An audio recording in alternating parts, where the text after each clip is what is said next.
কতগুলো হাঁস আছে এখানে? হাঁস 1000 হাঁস ডিম ধরলে পারে 700-800 ডিম ওঠে। প্রতি সপ্তাহে গেলে 30-40 হাজার টাকা লাভ হয়।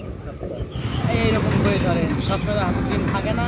এই মানে এখন তো লাভ হচ্ছে না, এখন তো শুধু ইনভেস্ট। হ্যাঁ, আর 4-5 মাস পর ডিম ধরবি নি, সেখান দেন কামাই হবে। এটা শুরু করা হয়েছে কতদিন আগে এই প্রজেক্টটা? এইবারের 1 মাস আগে। আর এখন থেকে আরো 6 মাস পরে ডিম দেওয়া শুরু করবে। এখন থেকে আর 5 মাস পরে।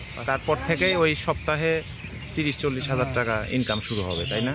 এই হ্যাচারির নাম কি? জুয়েল হাসান।